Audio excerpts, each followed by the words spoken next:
Hello, welcome to another edition of Athletes Corner, and today we got a returning guest and a new guest. We just had him last week.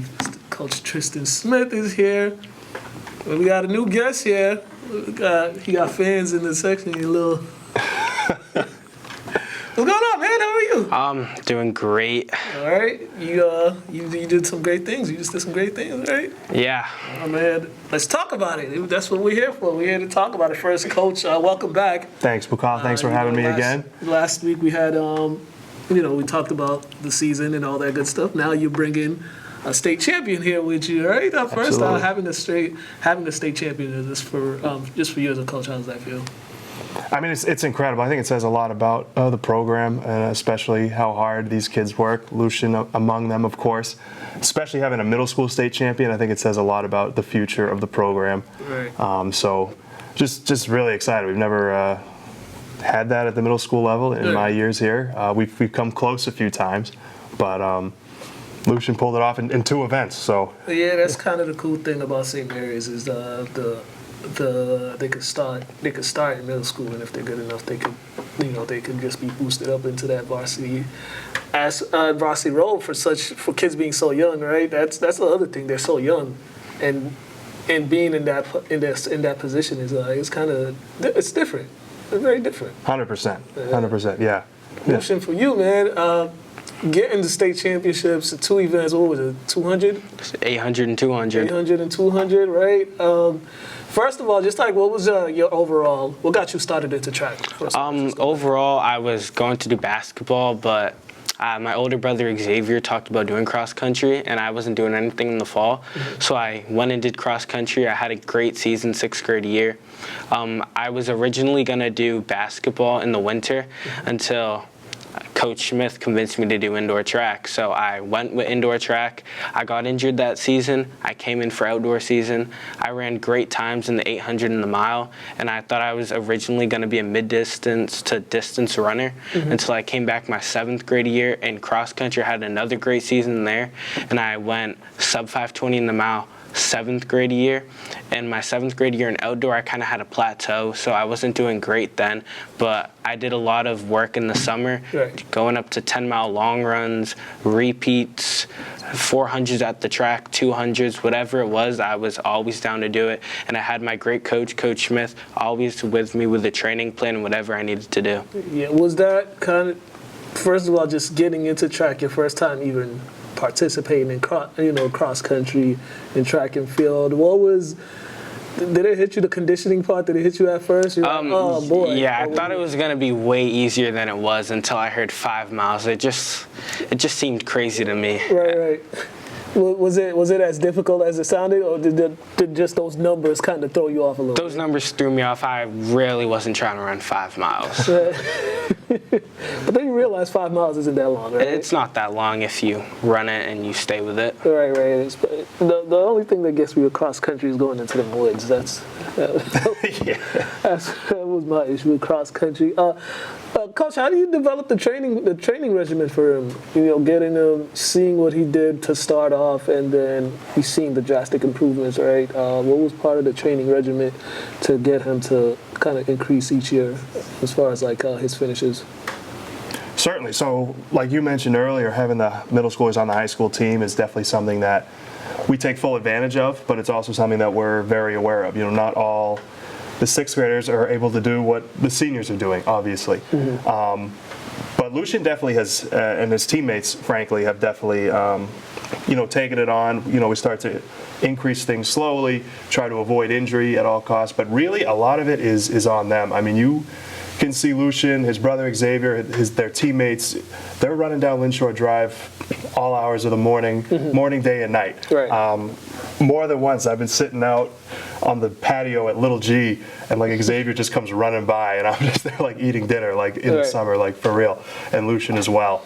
So, in terms of how we build it, again, it's slow incremental increases. It's seeing what they can handle. Right. And I've always said I'd rather have you be 100% healthy and 90% in shape on the starting line than the other way around. I don't want you overtrained, burnt out, and injured. Because it doesn't matter if you're the fastest kid in the state. Yeah, if you're not 100%. Exactly. Yeah. If you can't get on the starting line because you got a shin splint or your knee or patellar tendonitis or what have you. Yeah. What was it in the point of the track season? At what point did things start clicking for you? I think it was about midway through the season when me and my teammate Will Potter started running consecutive sub-210s in the 800, which I thought was impossible for me because at Nationals and Indoor this year, I ran 209, and I thought that was going to be the peak of my season the whole year until my teammate Will Potter, he just kept pushing me, and my times just kept getting faster and faster and faster, and I knew that if I kept with this, I'd eventually start getting to crazy times. Right. And then during the outdoors, right, outside spring track and field, the team had a lot of success. There was a lot of players on the team, boys and girls. They had a lot of success this year. Just what does that kind of say overall about the program and just how you and your teammates go about things as far as like taking the track and field seriously? Well, overall, we in Indoor we had a bunch of new kids, a bunch of new freshmen coming in, and before last season we had about 2 to 3 people to train with, but now we have over 10 people constantly in our range doing repeats with us. Mm-hmm. So we constantly are pushing each other to the absolute hardest. If that's 22 by 200 or 10 by 400, we're always there for each other, taking turns and leading the reps. Right. How key is that just for the players to kind of take that upon their own and not having to, oh, coach says we got to do this, coach says we got to do that, but instead it's them setting up like those workout regimes and putting together just that off-season work for them instead of you having to find them and tell them go run, go train, go do this, right? How much easier does that make your job? Oh, 100%. Like Lucian alluded to, we had a lot of new freshmen come in this year, and I really want to commend my assistant coach, Coach D, who oversees a lot of the distance training. They really build around each other. But I really think Lucian, even though he's only in 8th grade, his brother Xavier is only a sophomore. I think those two, among others who have been on the team, Kelsey, another sophomore, Kelsey Kwiatek, of course, they've been doing the work, since they were in 6th grade or 8th grade in Xavier's case, and joined the program. So these new freshmen have sort of revitalized our distance team, but it's really the example set by Lucian, Xavier, Kelsey, Will, of doing the work in the off season. We don't have to check in with them all summer and say, hey, are you doing this or you do it? We know they're hitting their miles, and it shows, because it shows when they come back in the fall. It shows at that first meet of the year. We know who did the work and who didn't. And Lucian and his teammates are the kids who do the work. Right, and also for the program, it was a turnover too with some of the guys and girls that graduated from last year, right? You guys had a good core last year. Big time. And then it was kind of like a turnover. Now you kind of got younger, right? Your team got younger. We weren't quite sure what we were going to do. I mean, we graduated. Obviously, Kyle Kwiatek was running now at Stonehill. I mean, he was one of the best runners in the state. Matt Terrian, that's another one. He went to All-State for cross country. We graduated some serious distance runners. But frankly, these kids have been able to pick up the baton, and the future looks really, really bright. Right. Lucian, how were you and your teammates just able to keep that momentum going from last year, from all those players that graduated and moved on? Well, we actually had a conversation about that. Our team needed to really step up over the summer because we knew we were losing the key parts in our team winning the meets, because Kyle Kwiatek was always getting first in the mile, Matt Terrian getting first in the 800, and all of our seniors, especially some throwers that were doing really great in the field events and long jump, they were always just scoring and helping us win the meets. So we knew we needed to step up over the summer and train our hardest to win those meets, and I think we really did that.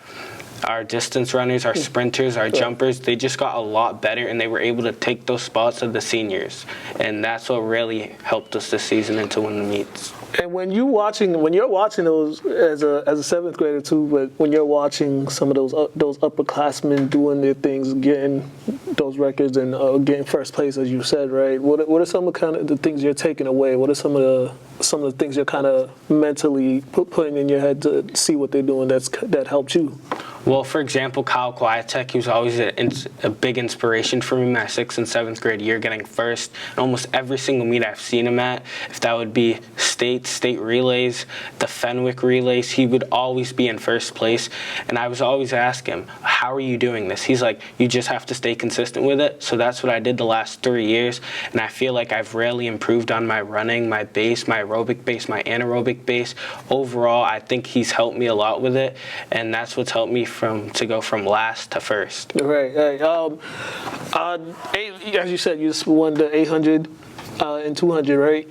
For the states. When you were able to accomplish that, what was kind of your feelings towards that? And going into that, how was your mood going into that? Because it's a big time deal right now. And also, like I always say with track and field, it's just minus the relay, it's just you out there. There's no teammates that's gonna help you if you slip up or something. It's just you out there. So how were you just able to focus in on that and to bring home that state? Well, yeah, one thing I really like about track and field is that no matter what age you are, how tall, how short you are, what you did yesterday or what you did today, you're on that race running your time against everybody else. Everybody produces lactic acid, so it's fair game to everybody no matter the age. I went into middle school states with the seed times on athletic.net. Top 3 were really close to the 800, so I knew that I had to take it out tactically. Me and my coach had a conversation about it. I had to go out, conserve energy. In the last 200, just give it your all, and then that's how I came home with the win. Where was it held this year? The 800 was held in Bridgewater State University, and the 200 was delayed because of rain, so they had to postpone it to the next Wednesday in Blackstone, Millville. Jeez Louise, Yeah, it was. that's like deep Western Mass or something, Blackstone. Yeah, that was. Yeah, how far was that? It's a drive. It was like an hour and a half away. Yeah, I know that area. Yeah. That's a drive. Now, that's another aspect too. With that one, the drive, you're in the car for a while, and once you get out, you gotta get yourself ready. You gotta stretch it. You gotta get your body ready. Cause sitting in the car in a long ride, that could do something to you in competition. Like, oh, man. That's more power to you. Coach, the state of track and field, we talked about this last week, right? How do you like the state of track and field in the city, how it's going? And, we've seen the increase in participation.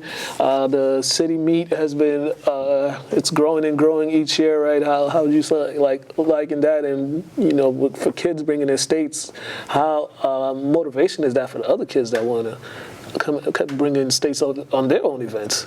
I think it's huge. I think the fact that we're putting Lynn on the map at the state level is something that has been done in a lot of other sports, but not so much in track and field and cross country in recent years. And you go back the last few years, and just a lot of coaches and most importantly student athletes have stepped up to make that happen. Right. And when it comes to working hard, I mean, like I said, you see these kids running down Linshore Drive all the time. You see them at Manning on the off days. They'll go down with a set of blocks. I've always said, this is something another coach taught me years ago, kids are good at what they like and they're obsessed with what they love. And I feel like these kids are starting to love track and field. Right. They think about it, they talk about it, they train on their own. And I think that makes a big difference. Lucian among them, and he's got a great support system too that always supports him at his meets for sure. Right, Lucian going into the city meet, right? What you seeing all those kids from different schools, just the amount of kids there, right? And track not being like a sport that's really talked about, but now you're seeing all these participation and it's getting to talk about more. Just how key was that? It was really great to see because on social media it's talked about a lot, especially this indoor season. Let's say you go on Instagram or TikTok, track and field is the #1 highlight, and I think that's what got most kids into the sport. Mm-hmm. And just for everybody to come together and unite as one, to run together and to jump or throw together is just like an amazing thing to see. Did you set some records at the city meet? Or? I rested up for the city meet, so I ran the 4x800 with my teammates Will Potter, Christian Rodriguez, and Xavier Paula. We came in first place, and we had some pretty decent splits there. And after that, the reason he rested me was because 2 days after that meet, I had to run at high school states, so he wanted me to be 100% for that race. Yeah. Where was your states held at? Westfield. Westfield? So another hike. Do you know why they have it all in different locations? I don't know. It's got to be. Indoors always at Reggie Lewis. Right. So maybe the Eastern Mass teams have to go to Western Mass for outdoor. I don't know. Maybe that's their thinking. Could meet somewhere in the middle. They could meet. I would think so. Yeah. That makes no sense because you got kids going to Merrimack. You got kids going over here. I don't know. Yeah. That's not in my grade. You made it worth the trip, right? Didn't you run a personal record at high school states? A personal best of 204. And by far the highest ranked 8th grade, if the only 8th grader, maybe in the whole high school state meet. Yeah. So this track season has been kind of like kind of rewarding year for you, right? Yes, very. How can you continue on that momentum? How can you carry that over, as you're getting ready to move on? Well, I think a big thing to not burn out is not overtraining yourself, because in my opinion, I think it's better to undertrain yourself than to overtrain yourself. Right. Because if you're undertraining, you can always get better. But if you're overtraining, you're going to eventually get burnt out, and there's nothing you can do to get better from it. Right, and you got to give your body rest too. That's the most important thing is that rest, right? What do we got for the summer? Are you getting ready for cross country? Getting ready for the training for cross country? Because blink of an eye, that season will be here too. Yeah, well, this Saturday I have to race at New Balance Nationals for the 800 and the 200, and then next week I'm going on my week break, and then the week after that I'm going to start training for cross country again. All right. State Nationals at New Balance, you know the time? What time that'll be? It's going to be I have the 800 at 8:30 in the morning and the 200 at 3:30 in the afternoon. Jeez Louise, what a gap. What a gap in Pennsylvania, yeah. Ooh, good luck. Thank you. His whole family's going to come support him too. Yeah, so that's great. Hey man, you're doing it. You're doing a good thing, man. Track and field. This is something you want to do in college too? Yeah, definitely. I'm already looking at the recruiting standards, trying to hit those by my sophomore year, so I can already have scouts looking at me, so I can go to any college of my choice. Right, and with your age group, this seems like the age group that utilizes TikTok and Instagram a lot, as far as like getting themselves out there and for recruiting as well. Is that what you've been doing as well? Yes, I've been looking at, let's say, Oregon state records, Boston University, and then BYU. I've been looking at all their times and their recruitment standards, their walk-ons, and my goal has been to try to hit those standards the time I'm a sophomore instead of a senior, because I want to do it earlier rather than later. Yeah, get that started. That's good thinking. Listen, kids, utilize that social media. Them coaches are out there trying to find the next big thing. So, plug in your social medias before we get out of here. Plug in if you got TikTok, Instagram, Twitter, all that. Please plug it in. That's your camera right there. Oh, okay. You don't know it off the top of your head? Off the top of your head? I don't. I'm not on. Well, you can follow the team at St. Mary's _XCTF on Instagram and X, previously known as Twitter. I still call it Twitter. Yeah, it's still Twitter. Yeah, so you can, my Instagram is Lucian P _ 126, and my TikTok is Lucian _P11. Y'all gotta have that memorized. Right. Oh, write it down somewhere write it down in your notes. Write it down in your notes. My man. Congratulations and good luck this weekend, Coach. Oh, thank you. Always Thanks a pleasure. For having us again. Yeah, no doubt. You gotta get some more track and field athletes in here. There's a bunch in the city. Mom is over there. See, they ain't even make you laugh. You want to come in here before I sign out? You want to come on? You want to come in and wave to the camera before I sign out? What's your name? My name is Lucian Paula. Marcia, you the youngest? Yep. The little brother right here. Got the two others over there. You want to sign out? You want to sign us out? So, I want to say congratulations, Lucian. I want to say good job, Coach, for training him right. Thank you, Marcio. I want to say thank you for all these questions for him. All right. There you have it. He might take my job. So, we've been watching Athletes Corner. We're out of here.